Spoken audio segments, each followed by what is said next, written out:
Abonnez-vous et cliquez aussi sur la petite cloche de notification pour ne rien rater de nos prochaines vidéos. N'oubliez pas de partager aussi la vidéo et de la liker. Afrique N24.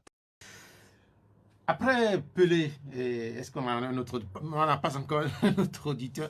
Mais on sait une chose, demain par exemple, le Togo sera à Genève, les officiels du gouvernement togolais seront à Genève. Le temps de revenir sur le pays, on me signale qu'il y a un auditeur. Allô? Allô. Bonjour. Oui, bonjour, c'est Constant qui revient en fait. Constant. Oui, je t'entends. Ouais. Oui, je disais que si les opposants ne font plutôt pas une politique de masse, j'estime que nous autres populations, nous ne sommes pas des politiciens, encore moins des géopoliticiens. Donc il revient donc aux hommes politiques de faire la politique et de vous expliquer en fait le but de leur action. Mais on a l'impression qu'on veut plaire à la population et tout le monde, la MD a fait ce que le DFC a fait, maintenant la DMP est en train de faire ce que la FC a fait, et on ne sait pas finalement quand est-ce qu'on va avoir l'assurance sans rechercher. Oh bien, merci. Madame. Mais je vous remercie, Constant. C'est Constant, hein? Je vous remercie pour votre question, mais je voudrais vous dire tout simplement que dans notre conception de faire la politique, nous n'agissons pas par nous-mêmes, pour nous-mêmes. Nous agissons pour les populations et nous ne sommes pas pour une infantilisation des populations. Parce que ce que vous dites, ça suppose que les Togolais ne sont pas suffisamment intelligents, ne sont pas suffisamment mûrs pour comprendre les rouages de la politique. Or, aujourd'hui, les Togolais comprennent très bien. Ils savent ce qu'ils veulent. Et pour avancer, il faut un tant soit peu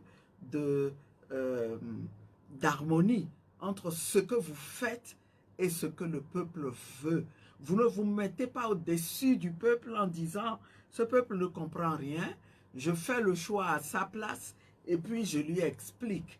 Mais je voudrais vous rassurer que nous sommes loin de vouloir faire du populisme. Et notre souci, c'est comment faire pour que ce qui relève des aspirations profondes des Togolais puisse être concrétisé. Et c'est à cela que nous sommes engagés. Allô? Oui, allô. Bonjour. Oui, bonjour. Comme les gens reviennent, la côté revient aussi. Ouais, allez-y. Bon, moi je ne comprends pas la guerre entre les opposants.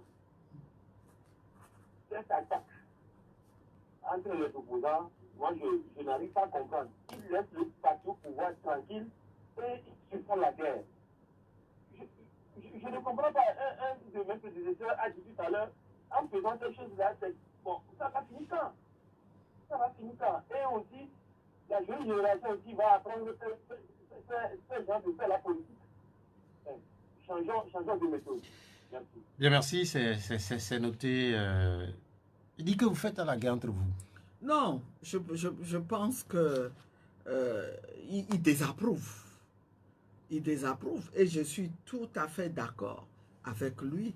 Vous verrez, jamais je n'ai voulu rentrer dans une polémique qui donne l'impression que je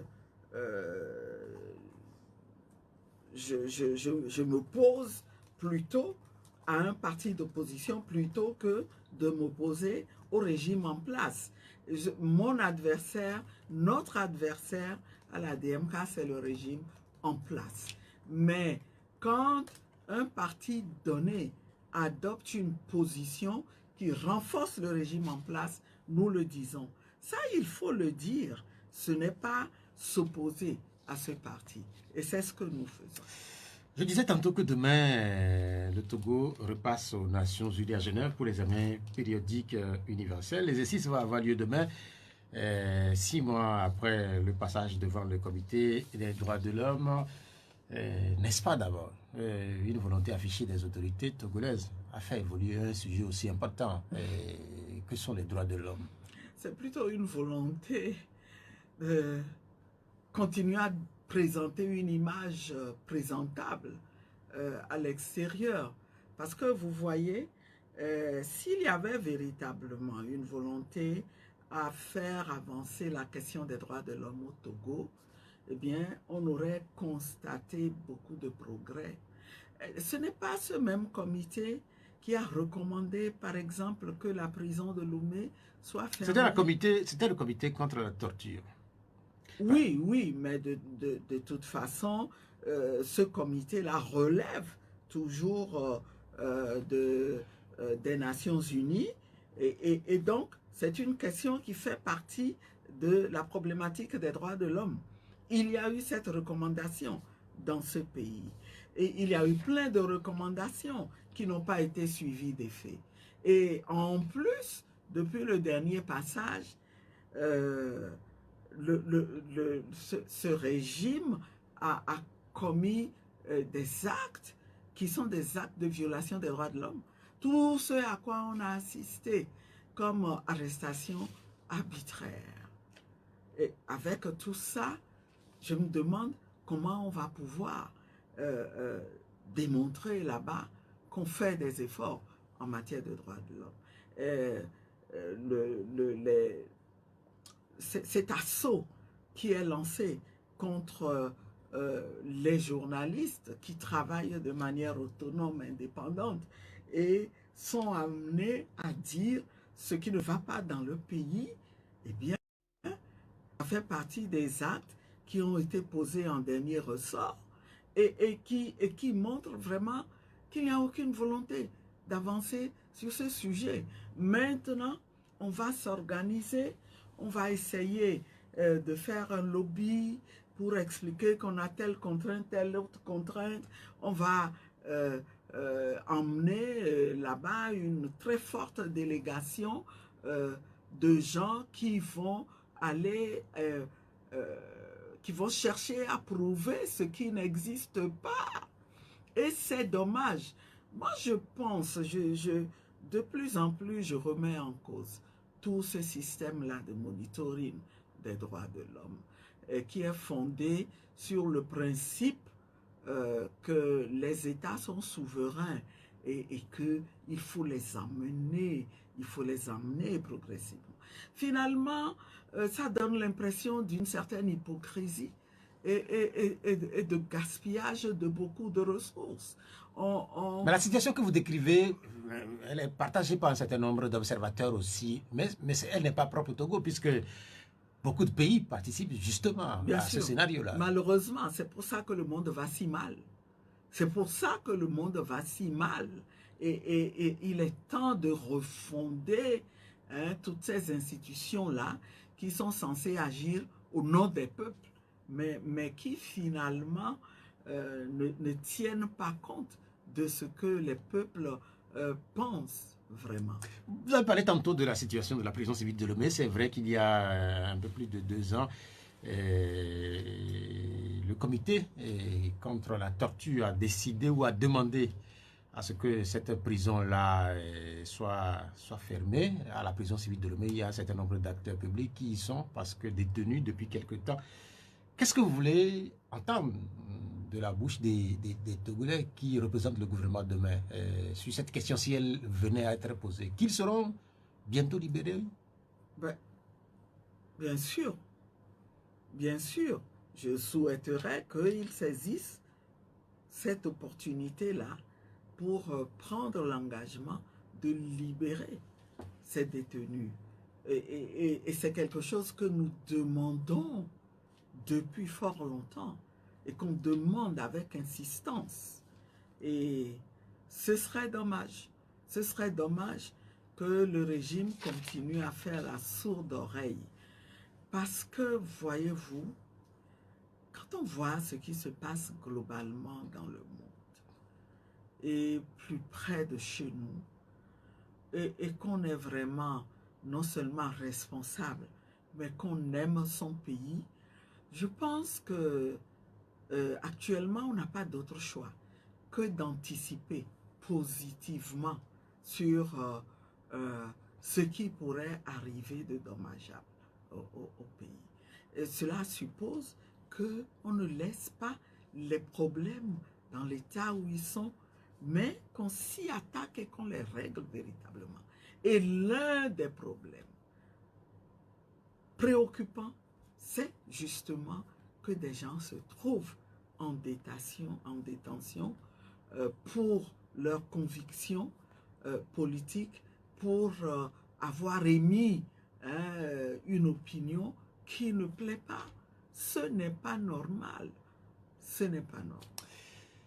Vous aviez aussi effleuré la question de la presse, puisque je l'avais dit dans l'introduction, cette presse a quelques difficultés. Ballottées, je l'ai dit, entre les difficultés liées à la gestion quotidienne des organes, parce qu'il y a la Covid. Et puis aussi, vous savez que l'année dernière, certains des confrères ont eu des expériences assez diverses, convoqués soit à la justice ou carrément détenus à la prison civile de Lomé. Visiblement, et votre mouvement est solidaire à la presse.